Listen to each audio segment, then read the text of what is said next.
जय हिंद दोस्तों। अभी हम लोग केस नंबर WN 2 अक्टूबर संडे का साप्ताहिक समाचार विश्लेषण यानी कि वीकली न्यूज एनालिसिस का हम लोग सेकंड मतलब दूसरा पार्ट पढ़ रहे हैं। सेकंड पार्ट, पहला केस में हम लोग PFI का संबंधित जान चुके थे और हम लोग इसमें जानेंगे अंकिता भंडारी मर्डर केस क्या है और क्या क्या हुआ। उत्तराखंड बोल के एक जगह है, मतलब एक राज्य है जो कि 2000 ईस्वी में उत्तर प्रदेश से कटकर बना था। और इसी टाइम जो है 3 ठो और भी राज्य बना था, जिसमें कि छत्तीसगढ़, झारखंड भी शामिल था। कुल मिलाकर 3। तो छत्तीसगढ़ जो है आपका मध्य प्रदेश से, MP से अलग हुआ था और झारखंड तो बिहार से अलग हुआ था, ये तो सभी जानता है। तो ये जो लड़की थी उत्तराखंड की, एक गांव है श्रीकोट, पौड़ी गढ़वाल बोल के स्थान है, वहाँ के रहने वाली थी। ये होटल मैनेजमेंट का कोर्स की थी, काम की तलाश था। तो इसका एक दोस्त है मतलब पुष्पदीप नाम का, उसने इसको रिजॉर्ट में काम लगाया। फिर क्या हुआ, काम लगने के बाद है ना, वहाँ का जो मैनेजर और मालिक था, तो देखिए पुलकित आर्य और अंकित गुप्ता, सॉरी पुलकित आर्य जो है इसका ऊपर दबाव बना रहा था। और एक साथ में देखिए रिजॉर्ट का जो मालिक है पुलकित आर्य और मैनेजर जो है भास्कर अंकित।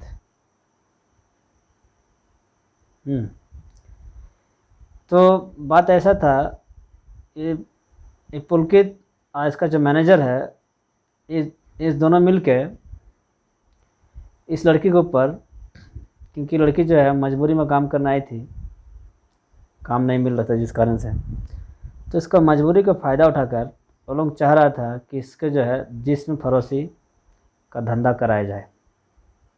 मतलब होटल में जो है VIP में मेहमान लोग भी आता था, तो होटल में क्या चलता है, जब VIP मेहमान क्या चाहता है वो तो सभी को जानता है।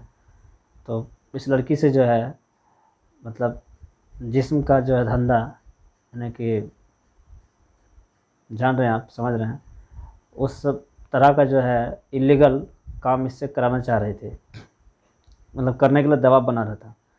तो इसने इस चीज़ के लिए राज़ी नहीं हुआ, ठीक है ना। इसने लिखा भी है, रिजॉर्ट में गंदा धंधा करने के लिए दबाव बना रहा था। लड़की ने ना कहा तो 3 लड़कों ने पहाड़ी से गंगा में ढकेल दिया।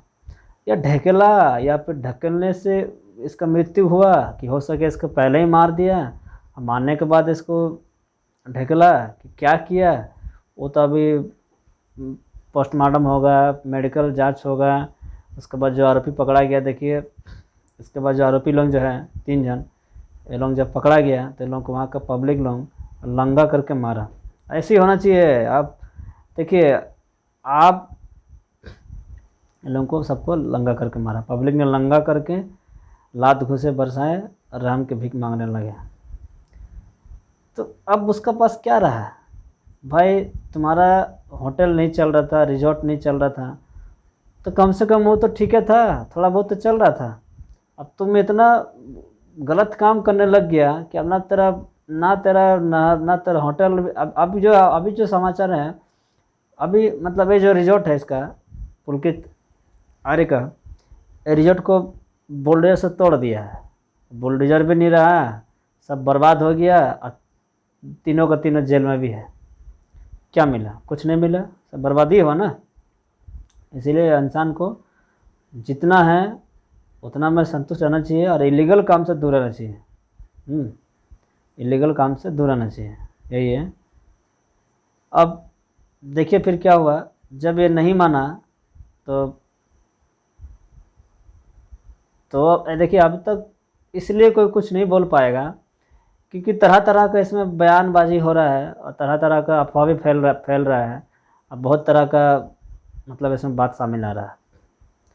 खैर, इस विषय में जब तक कोर्ट में बहस नहीं होगा और पोस्टमार्टम वगैरह रिपोर्ट होगा, पुलिस लोग जांच कर ही रहा है, तो कुछ दिन बाद इसके बारे में पूरा बढ़िया सा यहाँ पे सच्चाई क्या है वो तो खबर आ ही जाएगा। तो इसमें देखिए क्या बोल रहा है,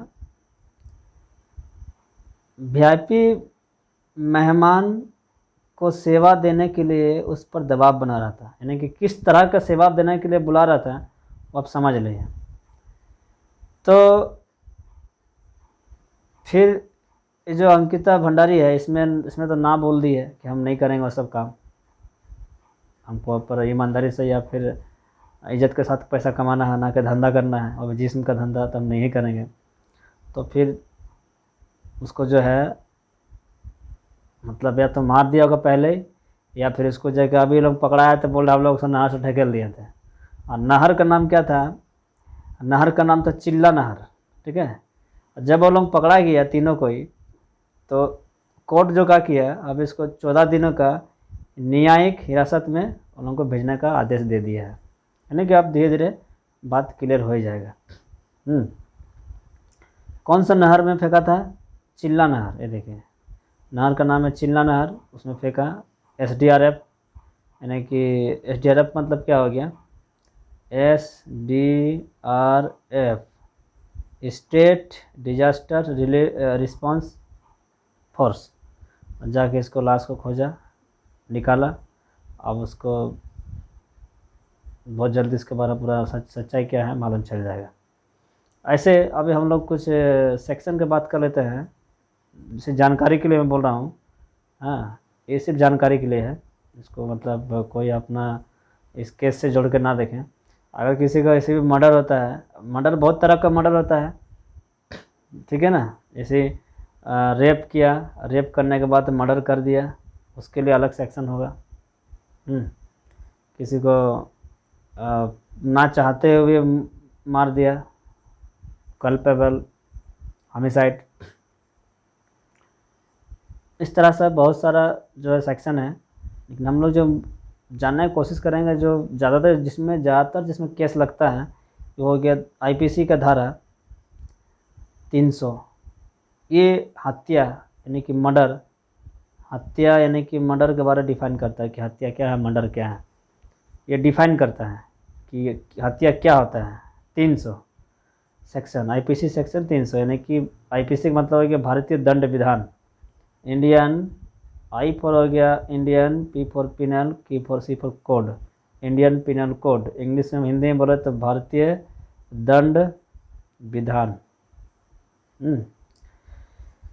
और ये नियम कब आया था, 1860 में लाया था, अंग्रेज के ज़माने का है, जो अभी तक चल रहा है। इसके लिए क्या बोल रहा है, हत्या के लिए जो है दंड है, क्या दंड है, और दंड जो है कौन सेक्शन में ये बताया कि हत्या का दंड होगा और क्या दंड होगा, ये सेक्शन बताया, सेक्शन 302। बात ध्यान से सुनिएगा, आईपीसी का सेक्शन 300 ये बोलता है कि हत्या क्या है, क्या चीज़ होगा कि मर्डर कहलाएगा, है ना। और 300 तो ये बोलता है कि उसके लिए सज़ा क्या होगा मर्डर के लिए।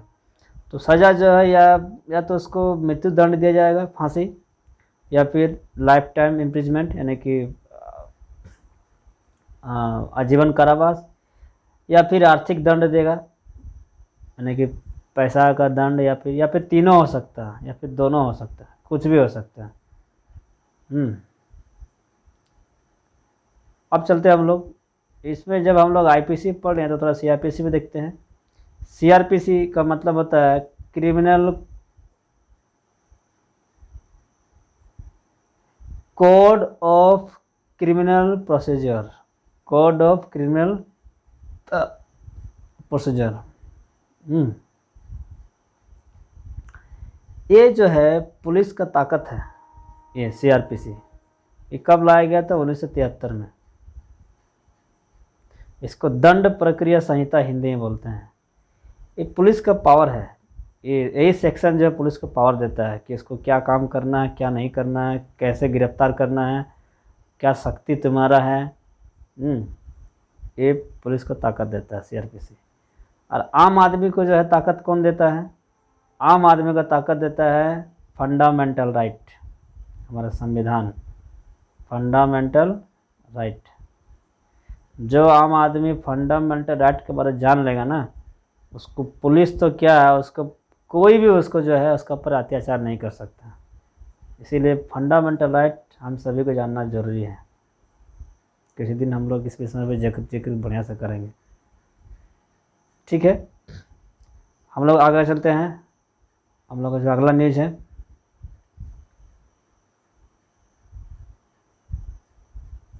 अगला न्यूज़ है CDS।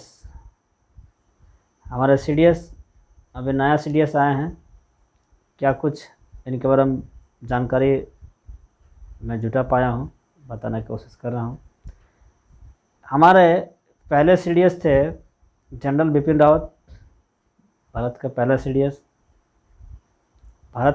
CDS थे जनरल बिपिन रावत, जिनका एक हेलीकॉप्टर एक्सीडेंट हुआ था, उसमें ये इनका वाइफ दोनों जो है स्वर्गवास हो चुका है, दोनों का डेथ हो चुका है। इनका डेथ कब हुआ था?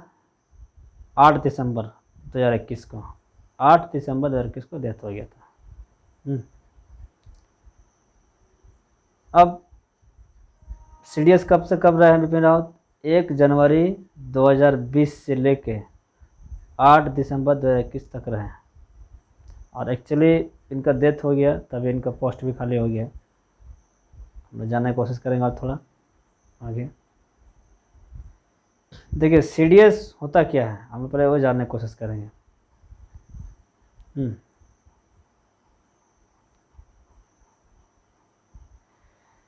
तो हम लोग CDS मतलब होता है कंबाइंड डिफेंस सर्विसेज।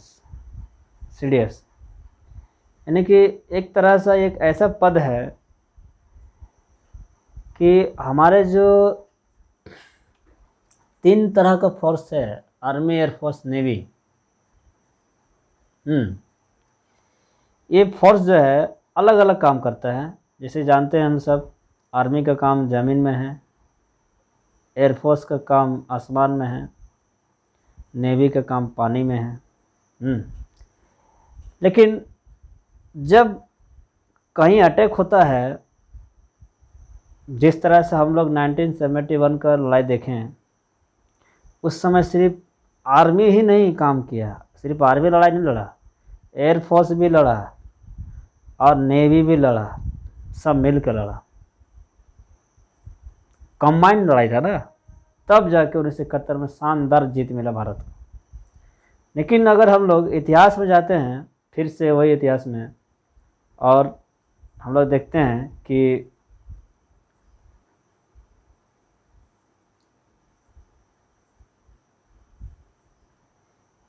नाइनटीन 1962 में क्या होता है, चाइना के साथ हम लोग युद्ध हार जाते हैं, पूरी तरह हारते हैं।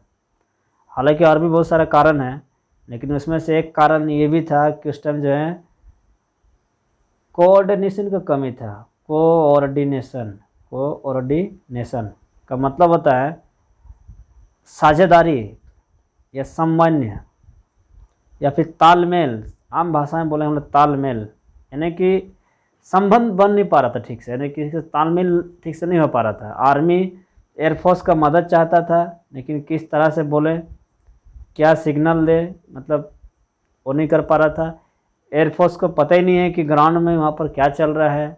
1962 की बात कर रहे हैं हम, मतलब आपस में तालमेल नहीं था, जिस कारण से वहाँ पर जो है खास करके आर्मी को ही लड़ना पड़ा।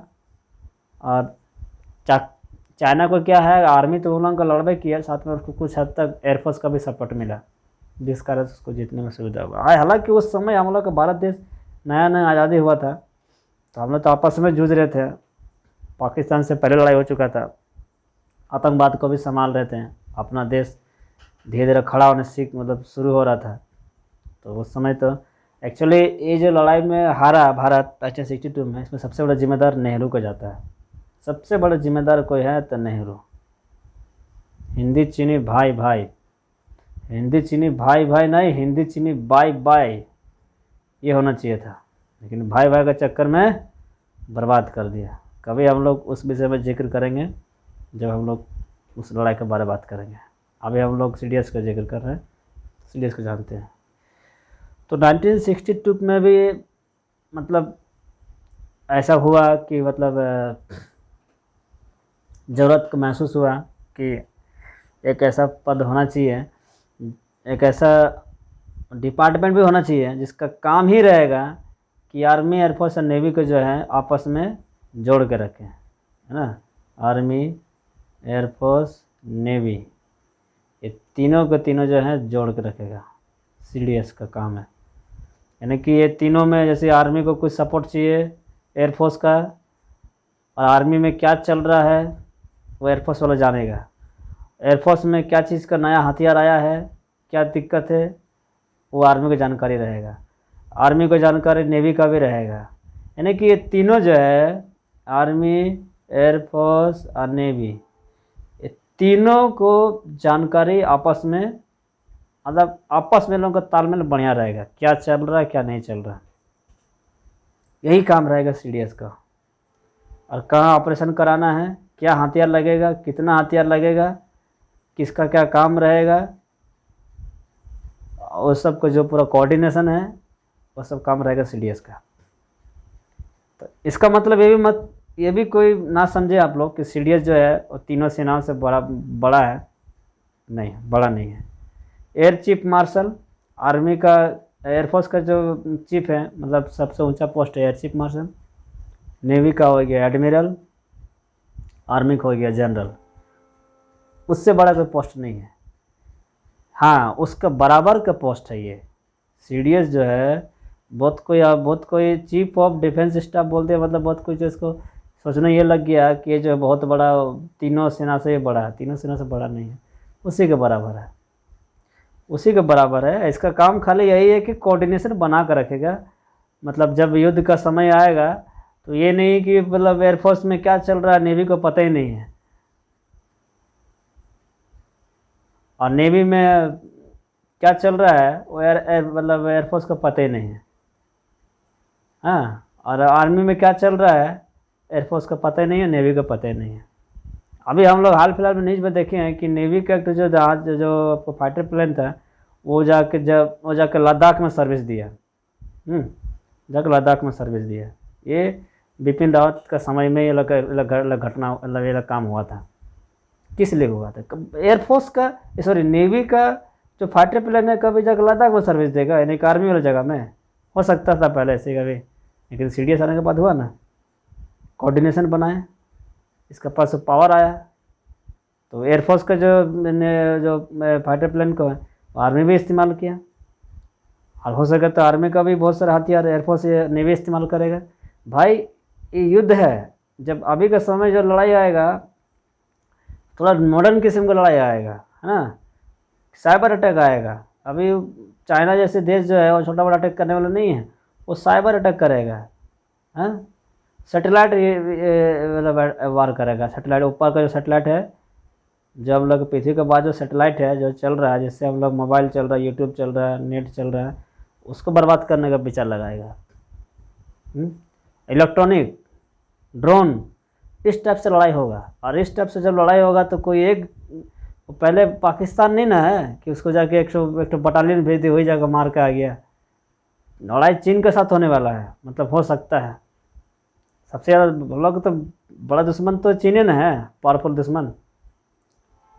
उसका जैसे देश को टक्कर देने के लिए, वहाँ पर मतलब उसको हराने के लिए इस टाइप का जो पोस्ट होना बहुत ज़रूरी है।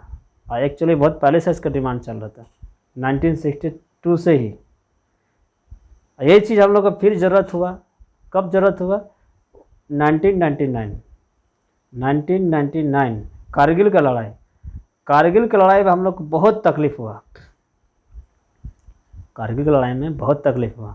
और यही तकलीफ़ से हम लोग को समझ में आ गया कि एक तो पोस्ट होना चाहिए जिसका खाली काम ही रहेगा कि कोऑर्डिनेशन बना कर रखना, एयरफोर्स का नेवी के साथ, मतलब एयरफोर्स का आर्मी के साथ, आर्मी का नेवी के साथ, आर्मी का एयरफोर्स के साथ, यानी कि तीनों का तीनों हम लोग जो सेना है आपस में जुड़ के रहे, एकदम आपस में, इसका काम ही रहेगा भाई। तो इसमें पूरा बढ़िया से कॉम्बिनेशन रहेगा तो तीनों एक साथ लड़ेगा तो बढ़िया से जीतेगा। और 99 में हम लोग को एक चीज़ और भी हम लोग को ज़रूरत महसूस हुआ, वो था अपना जीपीएस सिस्टम। अभी जो हम लोग इस्तेमाल कर रहे हैं जीपीएस सिस्टम, ये अमेरिका का दिया हुआ, जो हम लोग अभी मोबाइल में चल रहा है जो है वो जीपीएस है। जो हम लोग जीपीएस देखते हैं कहाँ पर भीड़ है कहाँ पर नहीं है, दिल्ली से मुंबई जाने का रास्ता क्या है, ट्रेन कहाँ पर है, कितना दूरी में है, वो जीपीएस से पता चलता है। और अभी जो जीपीएस हम लोग इस्तेमाल कर रहे हैं ये अमेरिका का जीपीएस है, और ये जीपीएस बहुत जल्दी हटने वाला है। और ये हट के भारत का अपना जीपीएस आएगा जिसका नाम है नाविक। नाम क्या है? नाविक। इसका ज़रूरत हम लोग कब पड़ा? 1999 में।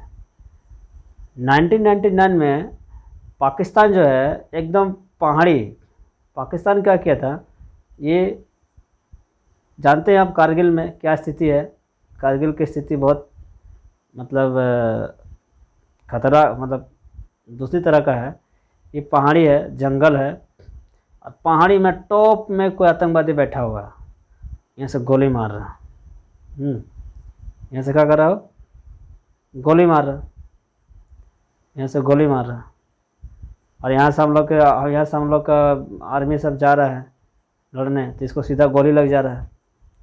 तो इस चीज़ से निपटने के लिए हमारे भारत सरकार, उस समय अटल बिहारी वाजपेयी थे प्रधानमंत्री, वो अमेरिका से बोला कि हम थोड़ा, आप हमको थोड़ा जीपीएस इमेज भेज दीजिए ना पहाड़ का, तो इसमें हम लोग जान जाएंगे कहाँ पर आतंकवादी लोग बैठा हुआ है, उसको हम आराम से मार पाएंगे। क्योंकि अगर एक आदमी को वहाँ पर पहाड़ी में कोई अगर ऊपर बैठा हुआ एक आदमी और नीचे से जा रहा है, ये तो इसको देख नहीं पा रहा, लेकिन वो पूरा दूरबीन लगा कर बढ़िया से देख पा रहा है। यहाँ पर बैठा उसको एक आदमी मरेगा तो हम लोग यहाँ पर 20 आदमी मर रहे हैं, डेथ हो रहा, कैजुअलिटी हो रहा। कारगिल भले हम लोग जीते हैं, लेकिन सबसे ज़्यादा जो हम लोग को कैजुअलिटी जो है कारगिल में ही हुआ। हाँ, उतना तो हम लोग कैजुअलिटी 1971 में भी नहीं हुआ, जबकि 1971 में तो पाकिस्तान को तो हम लोग मतलब पीसा, क्या बोलेंगे, उसका हालत ख़राब हम लोग कर दिए थे, घुटना पे टिका कर रख दिए थे। लेकिन तभी हम लोग उतना हालत ख़राब नहीं हुआ, क्योंकि हम लोग जो भी हम लोग लड़ रहे हैं हम लोग सामना सामने लड़ रहे हैं, आँख का सामने हो रहा है। लेकिन यहाँ जो 99 में है ये तो बस आँख का सामने ना हो रहा था। तो इसलिए ये जो जीपीएस सिस्टम है वो हट के अभी हम लोग का नाविक आएगा। खैर, हम लोग बात कर रहे थे सीडीएस के बारे में, इसी बेस में हम लोग चल गए जीपीएस में। तो ये देखते हैं, तो 99 का मतलब जो 1999 है उस समय से इसका जिक्र चल रहा था।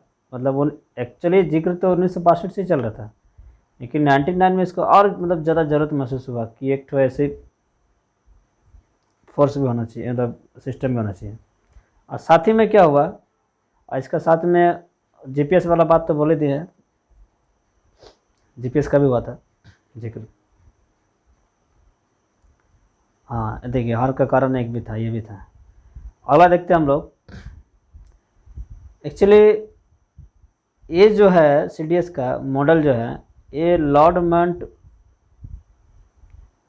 बेटन जो है इसके द्वारा लाया गया था। बहुत पहले इतिहास वाला बात है, हम लोग किसी दिन इसके बारे में जिक्र करेंगे। लेकिन देखिए 1999 में कारगिल समीक्षा समिति की सिफारिश का पालन कर रहा था।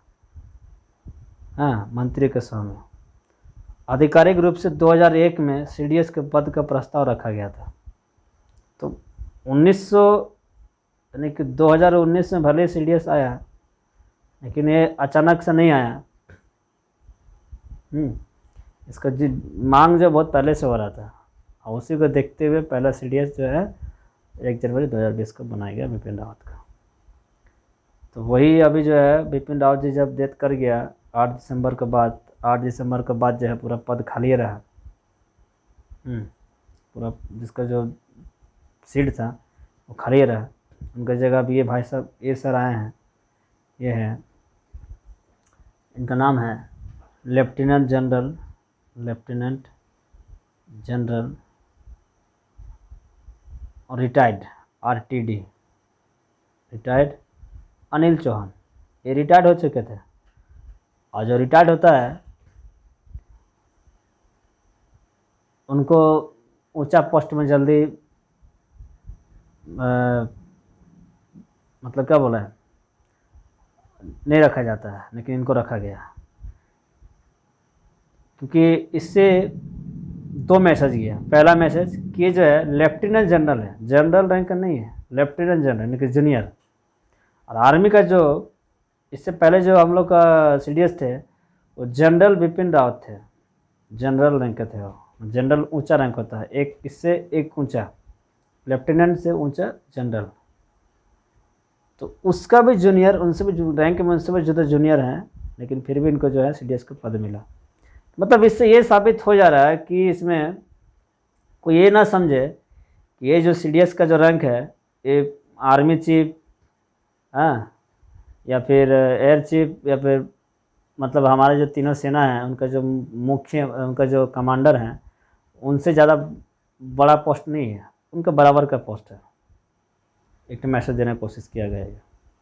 अरे शुरू से भी ये देखिए झंडा है हमारे सीडीएस जी का झंडा, मतलब अलग अलग आर्मी का झंडा अलग होता है, एयरफोर्स झंडा अलग होता है, इस तरह से सीडीएस का झंडा भी इस टाइप का है, देख लीजिए। और इनको थोड़ा जानने की कोशिश करेंगे। ये जो आप मेडल देख रहे हैं और ये जो सब जो दिख रहे हैं पट्टी सब, ये सब इनको उपलब्धि है, ये सब इनका प्राइज है। मतलब कुछ अलग अलग मतलब ड्यूटी किए होंगे, अलग अलग रोल निभाए होंगे, जिम्मेदारी निभाए होंगे, उनका ये सब इनका इसका मतलब एक तरफ से बुरा है तो ये सब इनका अचीवमेंट है, क्या क्या हासिल किए हैं। ये जो कॉलर में देखेंगे इसमें 4 स्टार होगा, कभी गौर से देखिएगा, 4 स्टार होगा, यानी कि 4 स्टार, इसीलिए बोला था 4 स्टार ऑफिसर। और यहाँ पर रहता है इसको बैच अशोक स्तंभ। तो इनको अभी सीडीएस बनाया गया 30 सितंबर को। साथ ही इनको नाम के साथ, जैसे हम लोग कोई भी बड़ा ऑफिसर होता है आर्मी का, जनरल, लेफ्टिनेंट जनरल, तो और भी बहुत कुछ होता है, कर्नल। कभी हम लोग इसका जो रैंक है आर्मी के विषय में अगर अलग से हम लोग स्पेशल क्लास बनाएंगे उस टाइम जानने की कोशिश करेंगे। तो पीवीएसएम, यूवीएसएम, एवीएसएम, एसएम, बीएसएम, ये सब क्या है? ये सब जो है मेडल है। जैसे बीएसएम मतलब है कि विशिष्ट सेवा मेडल, एसएम मतलब है कि सेवा मेडल, एवीएसएम मतलब है कि अति विशिष्ट सेवा मेडल, हाँ, पीवीएसएम मतलब परम विशिष्ट सेवा मेडल। और इन सब से बड़ा मेडल एक ही होता है जिसको बोलते हैं हम लोग पीवीसी, यानी कि परम वीर चक्र। परमवीर चक्र मतलब सबसे बड़ा चक्र। मिलिट्री में सबसे बड़ा मेडल कोई अगर है, सम्मान है, तो पीवीसी है, परमवीर चक्र। ये जो मेडल सबको दिख रहा है जो अब यहाँ पर एवीएसएम, एसएम, बीएसएम, यही सब जो है इनका यहाँ लटका हुआ है। ठीक, तो दोस्तों न्यूज़ भी ख़त्म हुआ, अब हम लोग आगे बढ़ते हैं।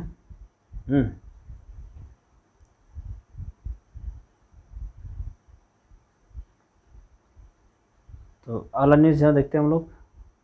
थोड़ा वीडियो तो घुमा नहीं है, ऐसी चलिए हम लोग ऐसे ही पढ़ने की कोशिश करेंगे। थोड़ा आप लोग मोबाइल तो घुमा लीजिएगा सीधा करके। न्यूज़ अभी जो है अगला टॉपिक ये एक अक्टूबर का है।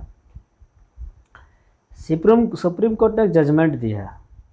जजमेंट क्या दिया कि अब से जो है सभी तरह की महिलाएं, चाहे वो शादीशुदा हो या शादीशुदा नहीं भी हो, वो अपना अबॉर्शन कर सकती है, मतलब अपना गर्भपात जो है करा सकती है।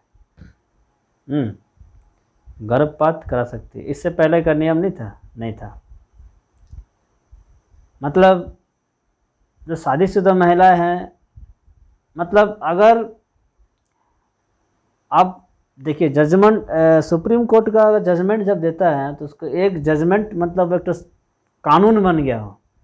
अब वो अगर जजमेंट बना दिया ना, वो अगर बोल देगा कि नहीं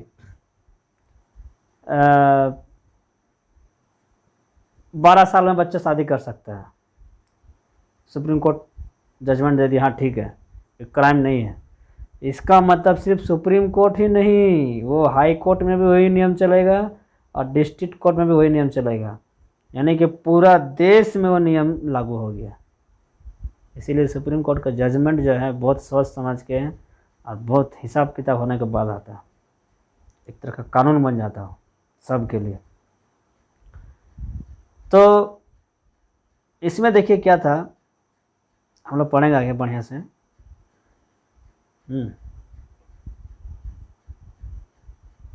बढ़िया से पढ़ने की कोशिश करेंगे, समझने की कोशिश हम लोग करेंगे। अभी से बता रहा है, सुप्रीम कोर्ट ने आज देश के सभी महिलाओं को गर्भपात का अधिकार दे दिया है, चाहे वो विवाहित हो या अविवाहित। इस फैसले में शीर्ष कोर्ट ने कहा कि medical terminal of pregnancy MTP 2020 act के तहत 24 सप्ताह में गर्भपात का अधिकार सभी को है, यानी कि 24 सप्ताह में थोड़ा सा क्रिटिकल हो जाता है, लेकिन उसमें भी गर्भपात करा सकता है, सबको है। इस अधिकार में महिला के विवाहित या अविवाहित होने से फर्क नहीं पड़ता। अब देखिए ये वाला केस किस लिए आया, ये जो केस है ये आखिर सुप्रीम कोर्ट ये जो जजमेंट दिया क्यों दिया? सुप्रीम कोर्ट कोई भी जजमेंट, सुप्रीम कोर्ट के पास ऐसी ये पावर भी है कि वो अपने से एक तो बोला जाता है सुओ मोटो यानी कि स्वतः संज्ञान, ये पावर के द्वारा सुप्रीम कोर्ट का बहुत सारा पावर है। कभी जब हम लोग पढ़ाई करेंगे, जानने की कोशिश करेंगे सुप्रीम कोर्ट के बारे में तो बढ़िया से जानेंगे। सुओ मोटो जो ये बताता है कि सुप्रीम कोर्ट की पावर है कि कोई भी केस जो हम लोग भारत में चल रहा है, कोई भी मुद्दा, उसको सुप्रीम कोर्ट अपना हाथ में ले सकता है जो कि न्याय से संबंधित है, चाहे उसको कोई केस दे चाहे ना दे, वो अपना मन से ही हाथ में ले सकता है। और अभी बहुत सारा पावर है। तो एक्चुअली सुप्रीम कोर्ट में एक लड़की मतलब केस दायर की थी, और केस क्या था कि एक 25 वर्षीय लड़की थी, 25 साल की लड़की थी, और उसने मतलब सुप्रीम कोर्ट में याचिका डाला कि हमको अबॉर्शन कराना है। अबॉर्शन क्यों कराना है? क्योंकि उसका जो पार्टनर था वो शादी करने से इनकार कर दिया। अब भाई वो प्रेग्नेंट हो चुकी है, अब उसका तो शादी, उसका पति शादी, लड़का जो शादी नहीं करना चाहता है, तो इस कंडीशन में जो वो जो बच्चा आएगा उसको संभालेगा कौन? हाँ, बच्चा को संभालेगा कौन? और एक्चुअली वो तो पूरा लड़की जो है पूरा समाज में बदनाम हो जाएगी। तो इस सब से निपटने के लिए उसने जो है संविधान में सुप्रीम कोर्ट में केस दायर किया, और सुप्रीम कोर्ट सोच विचार और इसके बारे में थोड़ा केस को स्टडी करने के बाद इसमें ये डिसीजन दिया कि सभी तरह की महिलाएं, चाहे शादीशुदा हो चाहे शादीशुदा ना हो, वो अपना अबॉर्शन करा सकती है। अब हम लोग जो है MTP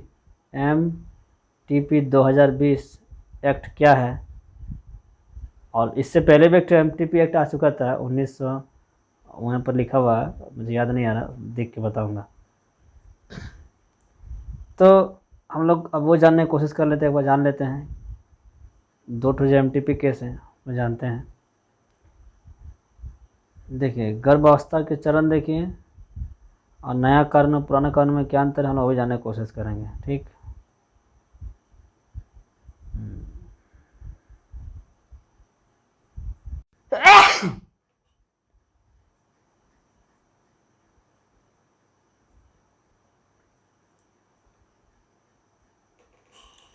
अडल्ट्री का मतलब हो गया 497 का मतलब हो गया, जो कि इसका जजमेंट 2018 में आया था। इस सेक्शन के अनुसार आईपीसी का जो सेक्शन है 497, इस सेक्शन के अनुसार एडल्ट्री करना या एडल्ट्री कोई करता है, कोई मर्द, तो सजा उसको मिलेगा। कैसे?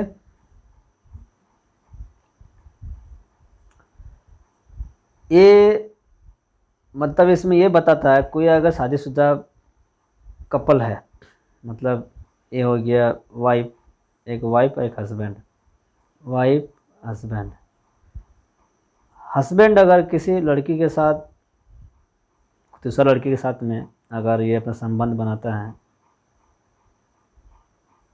कोई दिक्कत नहीं है।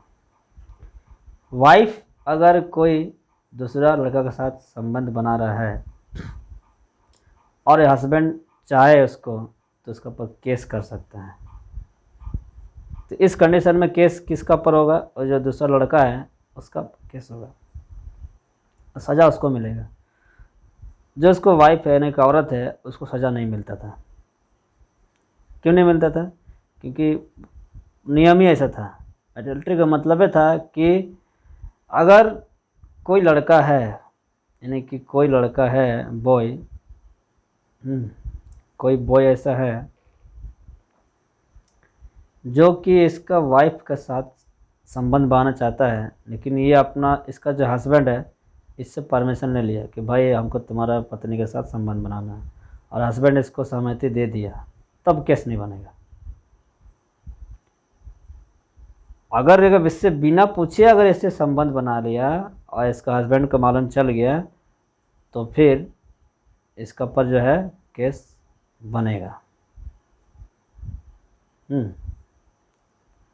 तब इसका पर जो है केस बन सकता था। ये नियम पहले था। यानी कि इसमें कोई भी मामला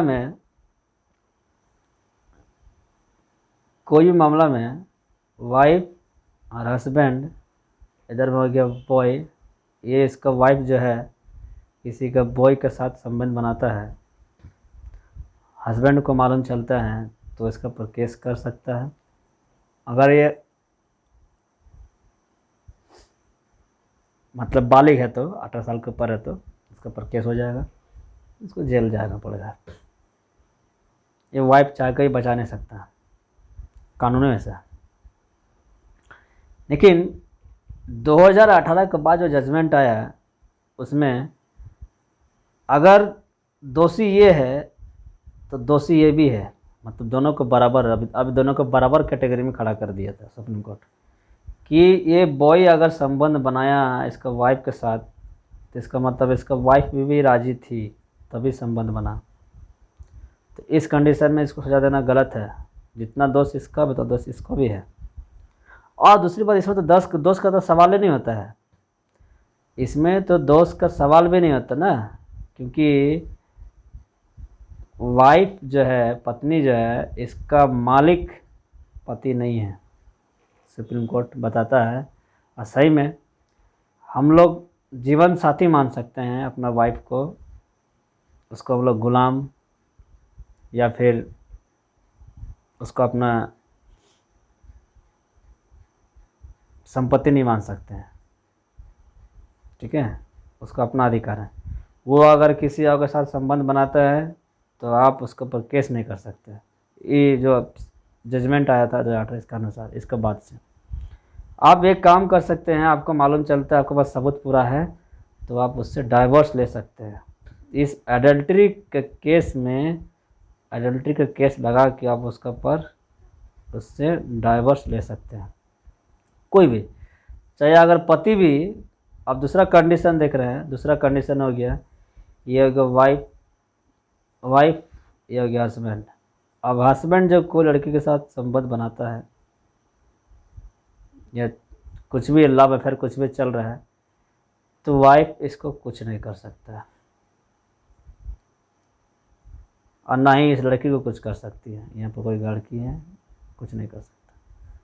इसमें क्या हो सकता है? इसमें एडल्ट्री का सबूत दिखाकर ये औरत उससे डाइवोर्स ले सकती है, डाइवोर्स का कारण बन जाता है। सेम चीज़ हस्बैंड भी इससे डाइवोर्स ले सकता है अगर ये किसी बॉय के साथ संबंध बनाता है, वाइफ भी डाइवोर्स ले सकते हैं हस्बैंड से अगर वो किसी गर्ल के साथ संबंध बनाता है, सबूत मिलता है। तो पहले जो है सज़ा मिलता था, सज़ा किसको मिलता था? लड़का को मिलता था, अब वो हट गया। ठीक, जिसका क्या लिखा था, ऐसे मामलों में केवल पुरुष को ही अपराधी माना जाता था, महिला को नहीं। ये 27 सितंबर 2018 का बाद का केस का, 2018 का पहले का केस है उस समय। तो अभी तो ये सिस्टम बदल गया है, अभी जो वही डाइवर्स वाला जो बताया भी हम वही कारण बनेगा। यही उस समय का जो है जजमेंट आया था डाइवर्स वाला। देखिए इसमें क्या हो रहा है, इसका पत्नी हो सकता है, अगर इसका पत्नी होगा, अगर इसका पत्नी है, ये इसका पति हो सकता है और इसका बॉयफ्रेंड हो सकता है।